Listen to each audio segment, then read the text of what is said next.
Cette vidéo, c'est du freestyle, hein. Non pas que les autres, je les programme et je réfléchis à ce que je vais dire, jamais. Je n'écris jamais, je ne sais jamais ce que je vais dire, mais là surtout, en fait, j'ai une discussion avec moi-même à propos du fait de savoir ou de ne pas savoir. En fait, la majorité des êtres sont pétris en fait de savoir et ils sont pétris aussi de la crainte de ne pas savoir.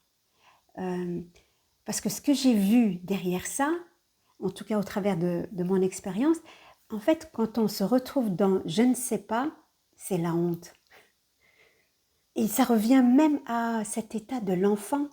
Voilà, le fait qu'il ne sache pas répondre à une question, c'est l'horreur.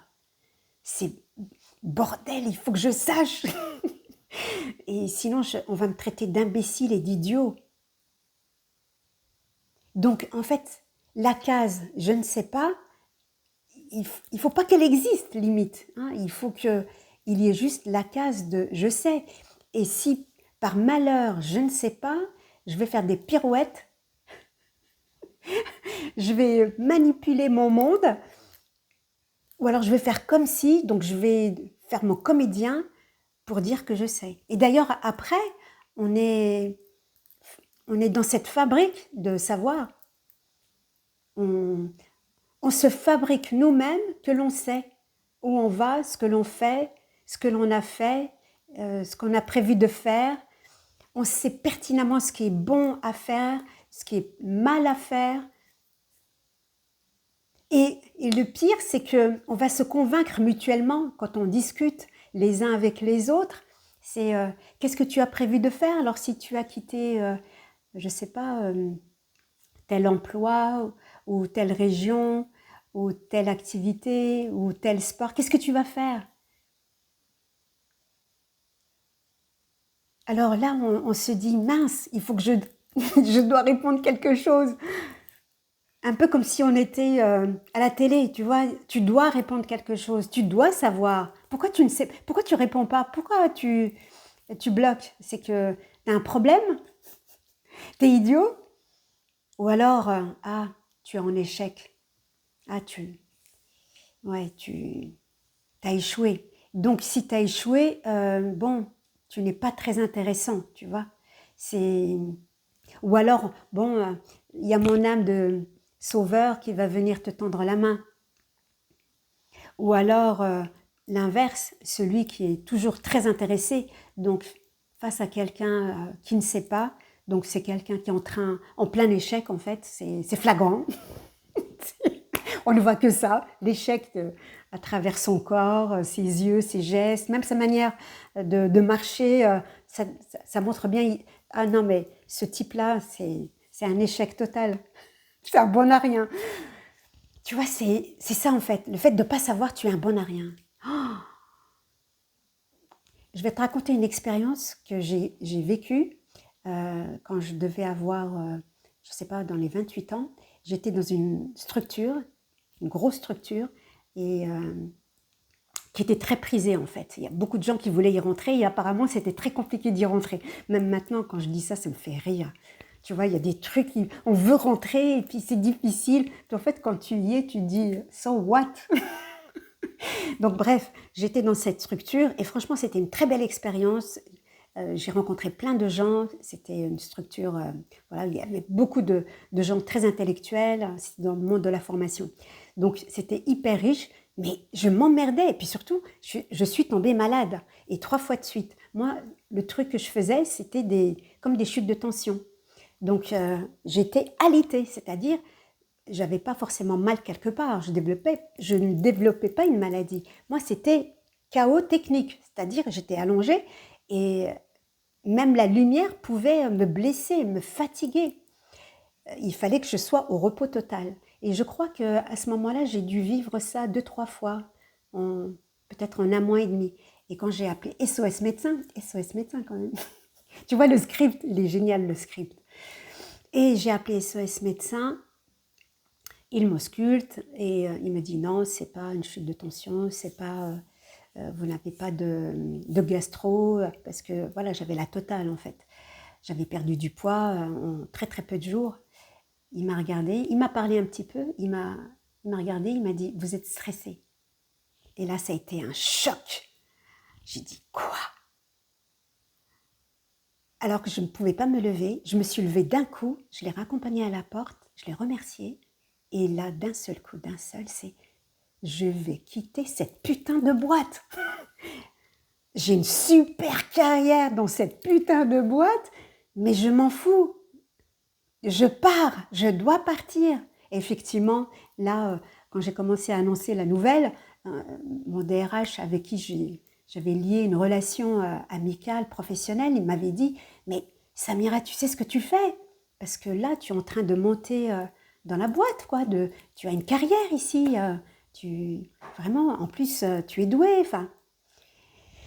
Et donc, je savais que j'allais avoir en face, voilà, des gens qui vont pas comprendre pourquoi je pars. Je veux dire, il y a même des gens qui sont venus vers moi pour me dire, tu as fait une connerie. Parce que, voilà, on peut pas partir dans un lieu qui est super, où on est bien. Non, il faut que, tu vois, les gens veulent savoir ce qui se passe, tu vois. Est-ce que tu as fait une connerie ou est-ce que, enfin, voilà, qu'est-ce qui se passe? Ou est-ce qu'il y a une super proposition derrière? Et finalement, en fait, donc j'ai pris la décision. Et dès que j'ai pris la décision, plus de stress, zéro stress. Tout mon métabolisme s'était redressé. J'allais très bien.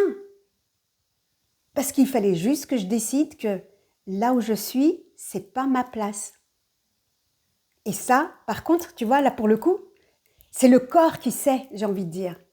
Tu vois, la tête, elle voulait rester parce que il y a un bon salaire, c'est une entreprise très prestigieuse, je peux monter en grade, voilà, je peux toucher un salaire plus intéressant, etc. C'est très valorisant. Non, quand le corps, il dit tu vois, le corps, il faut vraiment l'écouter. Lui, il sait. Et lui, il m'a informé d'ailleurs, puisqu'il m'a mis capoute.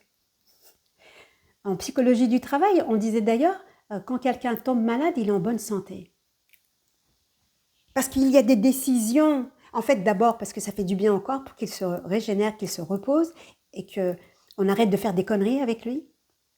Et on arrête de faire de la vie une connerie, du gâchis. Donc quand je me suis levée, c'était évident. Le corps disait stop. Et quand j'ai dit stop dans ma tête, ça y est, c'était fait. C'est-à-dire, je vais annoncer la nouvelle et puis je vais enclencher le truc. Et évidemment, voilà, je voulais pas spécialement partir non plus en démissionnant. Je voulais que ça soit un accord amiable. Et j'allais me retrouver confrontée, voilà, à ce qu'on refuse ce départ à l'amiable. Mais à côté de ça, les gens me demandaient, mais pourquoi tu pars? Et moi, je n'avais aucune idée. Je ne savais pas. Je savais juste que là où je suis, il faut que je parte. Et voilà le truc. C'est-à-dire qu'à cet endroit-là, j'étais super mal parce que je voyais que les autres voulaient savoir pour se rassurer, pour que eux n'aient pas peur. C'est-à-dire, je ne génère pas une peur en eux. Et puis surtout, tu ne me renvoies pas à moi la honte. C'est-à-dire, si je leur répondais « je ne sais pas », ce qui était la pure vérité, mais j'étais incapable de leur dire « je ne sais pas », parce que j'allais créer l'incrédulité, j'allais créer de la gêne, j'allais peut-être me retrouver face à des gens qui allaient peut-être me dire attends, reconsidère ta décision, peut-être que tu devrais attendre de savoir, ou c'est dangereux de faire ça, de partir sans savoir. Enfin, tu vois, là, tu as une bonne place, les places sont chères, tu sais, les expressions, quand j'y pense, ça me fait rire. Des expressions bidons, en fait, tu vois, pour se réassurer. La sécurité, tu vois, c'est toujours cette histoire de sécurité, tu vois. On est dans la survie, finalement, tu vois. On ne demande pas à l'autre, mais « Ah oui, tu te sens pas bien ok, ben, envole-toi, peu importe si tu sais ou si tu ne sais pas, envole-toi. » Non, en fait, la société, elle n'est pas construite là-dedans. Et la société, ce sont les gens, c'est nous, en fait. Donc, en fait, on se maltraite, on se malmène mutuellement, finalement. Alors, c'était très drôle parce que j'ai fait, à l'extérieur, ça disait des mots, je sais, je pars parce que j'ai un projet qui me convient mieux, qui correspond, etc. Alors qu'à l'intérieur, ça criait, non, on sait rien, elle sait pas. C'est, il y a zéro perspective, il y a aucune vue, c'est même flippant. Et même moi, quelque part, je n'osais pas dire je ne sais pas. Parce que j'avais peur de m'entendre dire ça. J'avais très peur. Parce que, conditionné, hein, je dois savoir. Qu'est-ce que tu fais à partir sans savoir? C'est de la folie pure. Donc, il ne fallait même pas à moi-même que je dise je ne sais pas. Par contre, à l'intérieur, je voyais bien que c'était très, très clair que ça ne savait absolument pas. Et qu'il y avait des parts en moi qui s'excitaient, qui flippaient, comme dirait l'autre, qui flippe sa race. Et je m'écoutais en même temps. C'est-à-dire que, voilà, en entreprise, eh bien, voilà, je parlais avec les personnes qui étaient en charge, voilà, de ce départ, mon responsable, le DRH, etc. Et à l'intérieur, c'était tout l'opposé. On sait qu'on doit partir, par contre, on n'a aucune idée, on n'a aucune fichue idée de ce qu'on doit faire. On ne sait pas ce qu'on doit faire. Et ça fait chier de ne pas savoir ce qu'on doit faire. Tu vois, il y a aussi cette histoire de devoir. Tu vois, devoir savoir. C'était incroyable. Et je me souviens qu'à chaque fois que j'étais dans des réunions pour discuter de ce départ et de cette conciliation à l'amiable, souvent je sortais de l'entreprise et j'allais marcher et je pleurais ou je criais. Parce qu'il y avait une telle pression pour... Tu te rends compte ce que ça pouvait faire, ce truc de je dois savoir et en fait je ne sais rien. Bordel, je ne sais pas. C'était le vide total, quoi, tu vois. C'était no man's land. Et il y avait de la peur hein, là-dedans. Il y avait vraiment de la peur. Et puis c'est même pas la peur, c'est le fait que je suis habituée à savoir et puis là je ne sais plus. Donc à quoi je me raccroche? Donc c'est spécial, tu vois. Non, faut que je m'accroche à quelqu'un. Je m'accroche à mon titre, je m'accroche au nom de l'entreprise qui a en plus un prestige, je m'accroche à mes collègues qui sont hyper sympas. Non, là, je m'accrochais ni au titre prestigieux, soi-disant que j'avais, ni à la prestigieuse entreprise, ni à mes petits camarades avec qui je déconnais de temps en temps. Je m'accrochais à quoi? À moi? Mais moi, je ne sais même pas ce qui je suis, je ne sais pas ce que je veux. Je ne sais pas ce que je dois faire. Donc, j'avais vachement de mal, en fait, à me dire, je dois m'accrocher à ça. C'était terrible, terrible. Parce que j'étais dans le je ne sais pas. Et pour la première fois, je le vivais vraiment, vraiment, parce qu'il m'était arrivé dans mon parcours, je ne suis jamais restée longtemps dans les structures, mais en général, soit la boîte fermait, soit il y avait une liquidation, enfin, il y avait quelque chose en fait, ou une société qui se délocalisait. Là, c'était une très grosse boîte. Donc, d'ailleurs, quand j'y suis rentrée, je me suis dit, ouais, mais si je veux partir, comment je vais faire? Tu vois? Et là, c'était moi, enfin, à l'intérieur, ça se décidait pour la première fois. Et pour la première fois, je suis partie à l'aventure. Et j'aimais pas l'aventure. J'aimais pas la surprise. Alors qu'au fond de moi, je voulais ça. Je voulais être moi-même. Je voulais vivre quelque chose de vivant, en fait. Et là, il y avait un truc qui disait, ouais, il y a l'aventure, mais j'aime pas l'aventure. Ou alors, il faut qu'elle soit sécurisée. Il faut que je la connaisse. Il faut que je sache ce que c'est cette aventure. Tu vois l'ambivalence qu'on peut vivre, en fait. Et ça, je pense que beaucoup de gens le vivent en vérité, tu vois. Et c'est très humain de vouloir savoir. Parce qu'en fait, on est éduqué comme ça, à savoir. À savoir, on doit savoir répondre. Et quand on ne sait pas, eh bien, on est plongé dans le doute de soi, le malaise, l'incapacité d'exister, tu vois, parce que comme si l'existence, c'est savoir, tu vois, en fait, tu peux pas exister quand tu sais pas.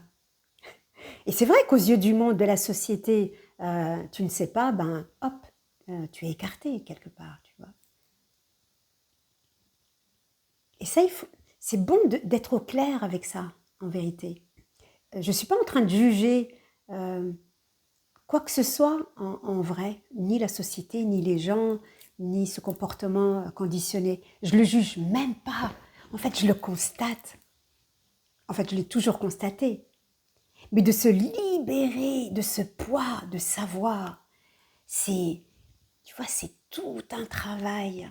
Parce que même quand, il y a une dizaine d'années, je suis rentrée dans le je ne sais pas, qui était au départ un je ne sais pas de colère, je disais à la vie, eh bien maintenant que je ne sais pas, que j'ai avoué que je ne sais pas, dis-moi maintenant. C'est-à-dire que je m'ouvrais à la vie, je m'ouvrais au mystère. Et de la colère, c'était le rire qui est sorti dans le je ne sais pas. Parce qu'après, ça disait en moi, mais comment as-tu pensé savoir quoi que ce soit? Comment as-tu pu imaginer que tu savais quelque chose? De toi-même, je veux dire, avec certitude. Parce que d'un seul coup, c'était, mais non, je ne sais rien. Je ne sais rien. Et une joie incroyable. Je ne sais rien. Reste un moment là-dedans, dans le je ne sais rien. Regarde le fait qu'il n'y a plus de murs, parce que le savoir, ce sont des murs. Mais quand on rentre dans le non-savoir, il n'y a plus de murs. C'est le mystère. Et si le vivant, je le vis à partir de ce mystère, là, ça devient passionnant. Là c'est l'aventure. Et on commence aussi à apprécier l'incertitude, l'inconnu. Il n'y a pas de promesse de réussite. Il n'y a aucune promesse d'un résultat. Il n'y a aucune garantie. Et ça fait flipper, ça.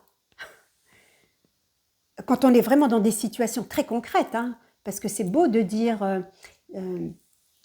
en fait, la vie, elle ne promet rien, qu'il n'y a pas de garantie, mais de te retrouver dans cette situation, parce que je vis ça, moi, en ce moment, je le vis. Il n'y a aucune garantie, il n'y a aucune promesse.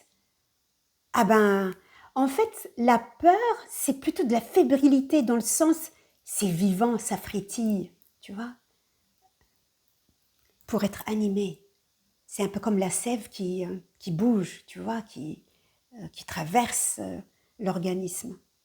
Donc c'est vivant pour inciter à l'élan, parce que ce n'est pas toi avec ta petite tête, ta mémoire, ton petit savoir qui va composer le vivant. C'est le mystère lui-même. On peut se servir des connaissances qui sont là, mais c'est quand même le mystère.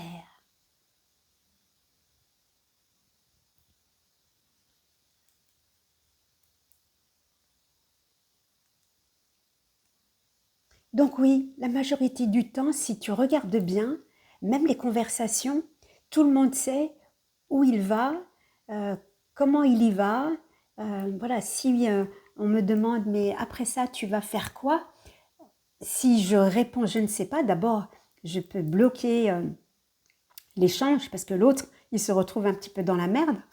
Parce que, bah alors, on fait quoi maintenant dans l'échange, dans la discussion? Parce que les échanges, c'est souvent sur des choses, tu vois, on prévoit. On est des devins, en fait, on a prévu l'avenir. Je sais mon avenir, je sais ce que je vais faire.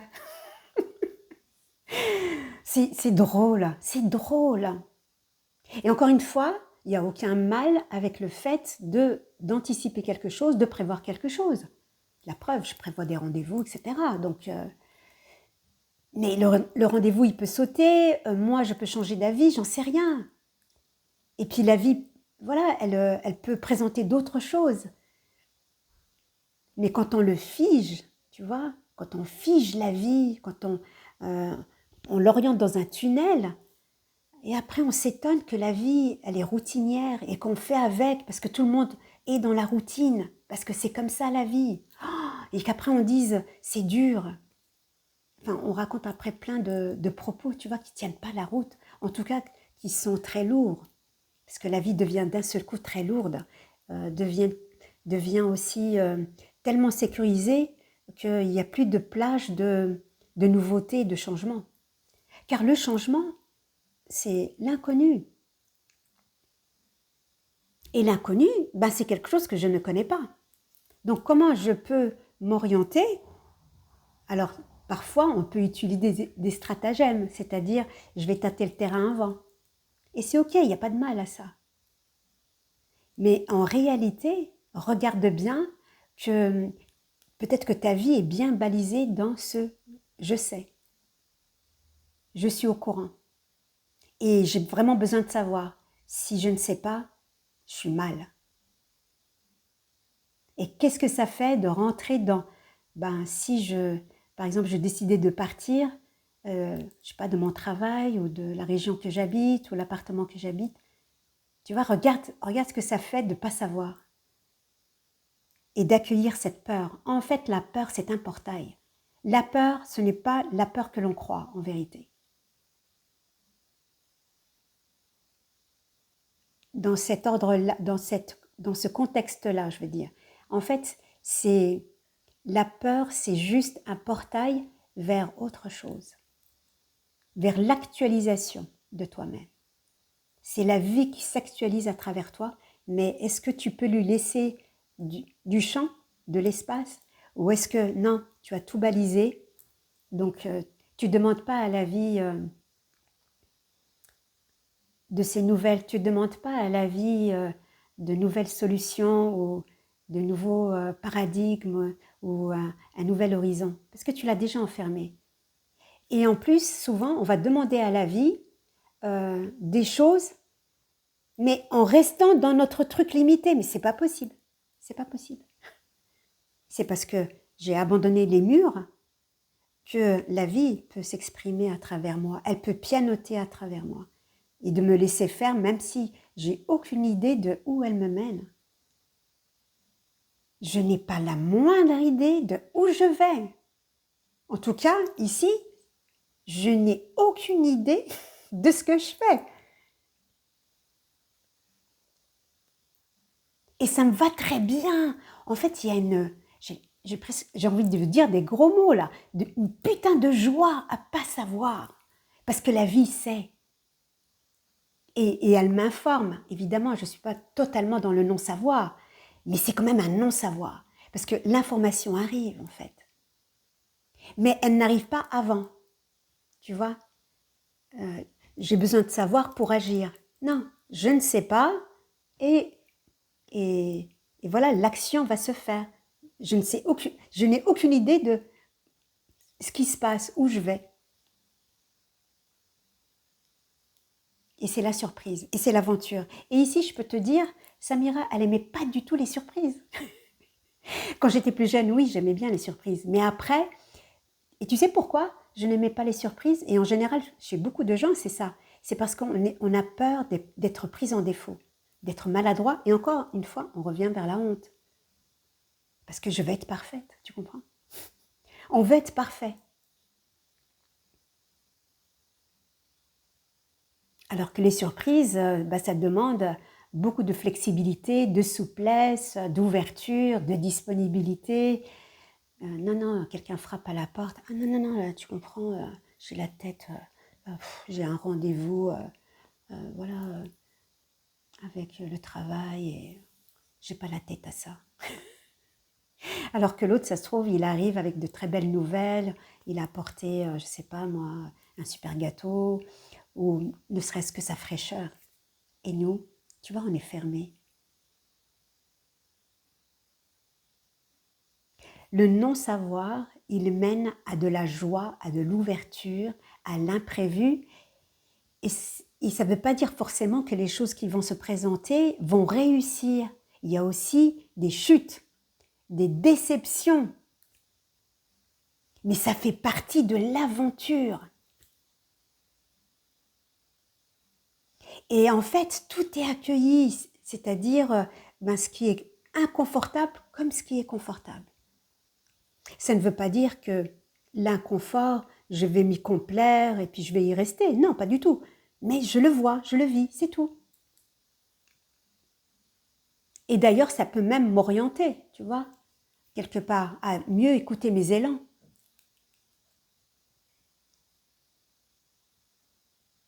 En réalité, quand on est dans le savoir, on est comme accroché à la rive.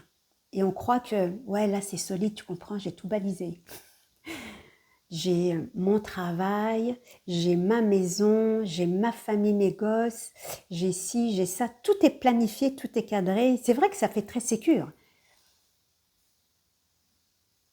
Et puis tu as l'autre là qui flotte dans l'eau, tu vois. Moi, quand j'étais dans l'eau, mais plein de fois, j'avais l'impression que j'allais me noyer parce que par moments, je pouvais me débattre.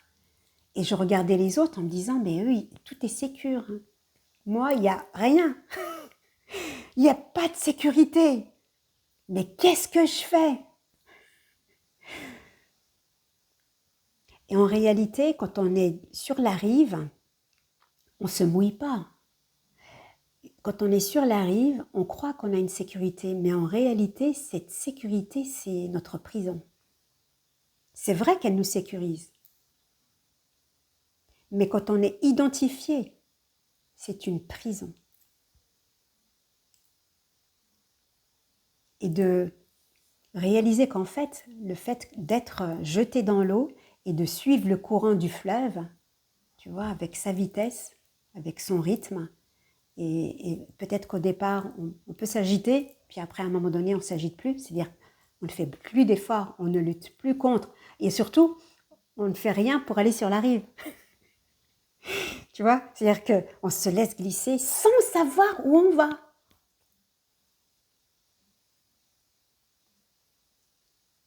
Et là, l'aventure commence.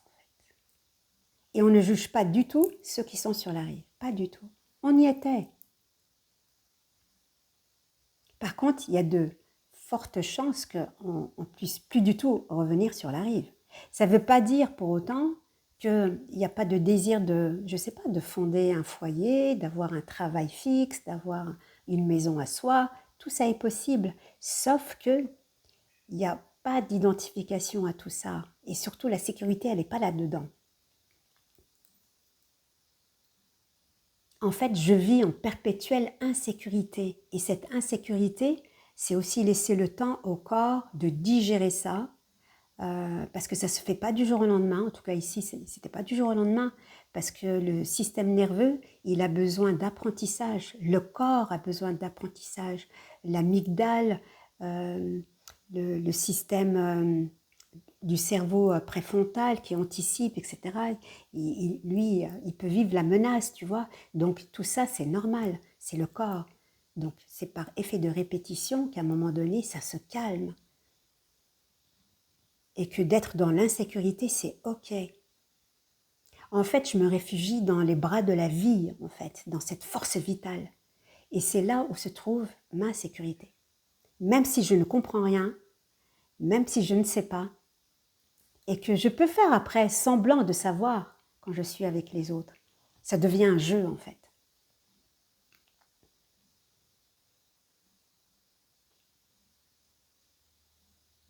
Mais le truc qui est comique, oui, ce qui m'est revenu, c'est quand je me suis souvenue dans ma vingtaine, dans cette structure où à l'intérieur de moi, ça disait « Je ne sais pas !»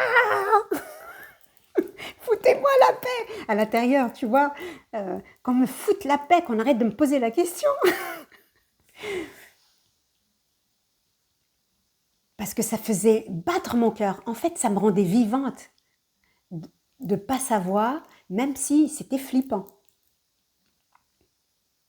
Car pour la première fois, je sentais de la vitalité. À ce moment-là, j'ai dit, c'est terminé.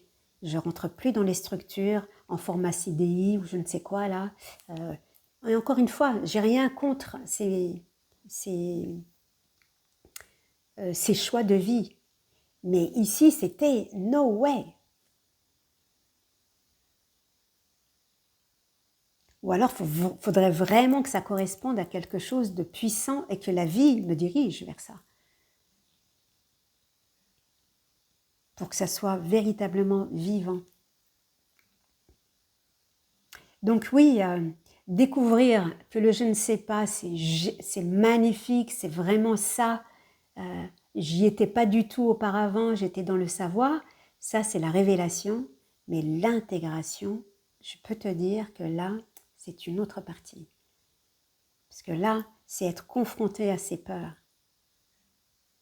C'est les traverser. Et la peur, c'est petit à petit réaliser que d'abord qu'elle existe et que pour exister, je n'ai pas besoin qu'elle disparaisse.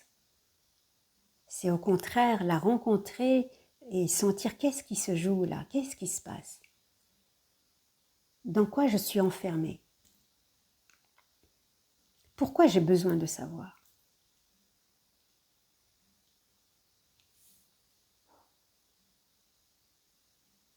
Donc tu vois, c'est un autre rapport à la vie, un autre rapport à soi.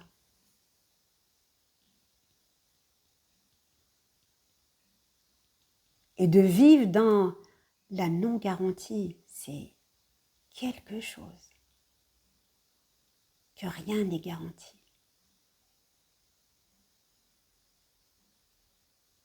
Je me souviens quand j'étais plus jeune aussi dans mes relations amoureuses, où quand quelqu'un voulait avoir des garanties sur l'amour. Et encore une fois, c'est tout à fait humain. Mais ici, en fait, j'ai toujours vécu ce truc, non, il n'y a pas de garantie. Je ne sais pas ici si ça veut rester dans cette relation ou pas, j'en sais rien. Je n'en ai aucune idée. Ce qui importe, c'est maintenant. Et les relations dans lesquelles j'étais, souvent, la personne avait besoin de savoir. Ce que je comprends, hein. Mais ici, j'étais incapable.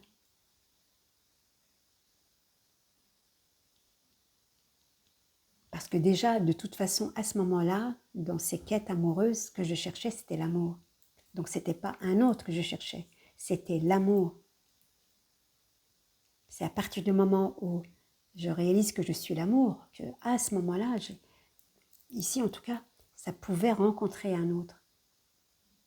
Parce que je ne le rencontre pas parce que je manque d'amour, je manque de quelque chose, il va me compléter. Non, je suis déjà l'amour. Donc, je peux rentrer en relation amoureuse avec un autre. Mais je n'ai pas spécialement besoin de lui. Tu vois, comme ça ouvre le champ, et ça fait peur en fait. Ça peut faire peur. Parce que l'autre a besoin de garantie. Et c'est normal parce que dans le monde dans lequel on a grandi, dans cette histoire de garantie, de survivre en fait, même survivre à l'amour, voilà, ça se joue. Et face à quelqu'un qui est libre, comme je l'étais déjà au niveau de l'amour en tout cas, de la relation amoureuse, je ne pouvais donner aucune garantie. Mais même dans les structures dans lesquelles je rentrais pour travailler, au fond de moi, je ne savais pas en fait ce que j'allais faire. Mais c'est vrai que la majorité des gens, ils ont l'impression qu'ils savent ce qu'ils font. Parce que ça rassure. Parce que c'est confortable. Alors que d'être de... Non, je ne sais pas. Je ne sais pas, ça peut changer. La vie peut me proposer autre chose. Les désirs de la vie peuvent changer. En fait, c'est l'amour, la joie, c'est ce que nous sommes. C'est pas ce qui va se faire, c'est nous en fait. Donc à la limite, peu importe ce qui se fait véritablement. Même un truc qui m'intéresse pas spécialement, mais comme ça part de l'amour, de ma joie, ben ça va se faire dans cette énergie-là.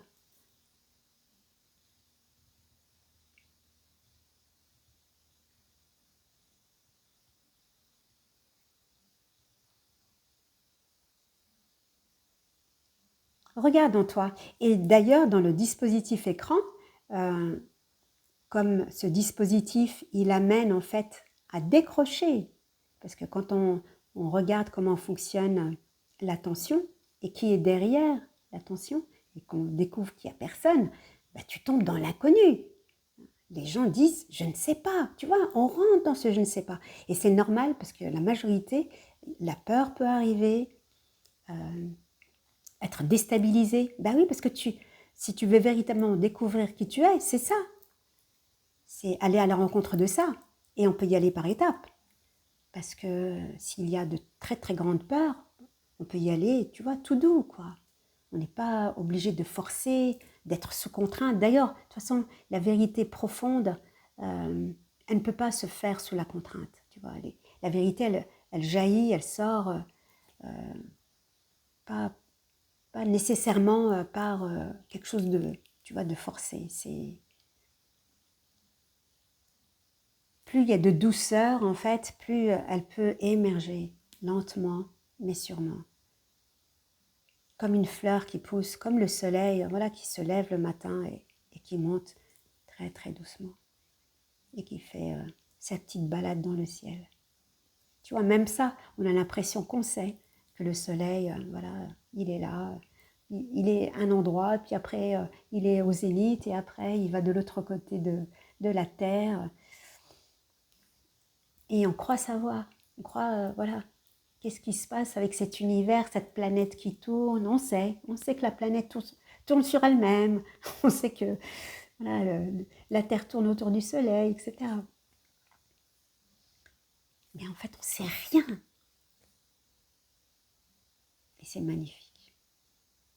Et ça n'empêche pas, encore une fois, voilà, il n'y a pas de mal à prendre des bouquins, à étudier le savoir, la science. Il n'y a aucun rejet, en fait, du savoir du monde. Aucun. Mais c'est... la proposition, là, c'est, tu vois, de voir l'envers du décor. C'est aller au-delà du miroir.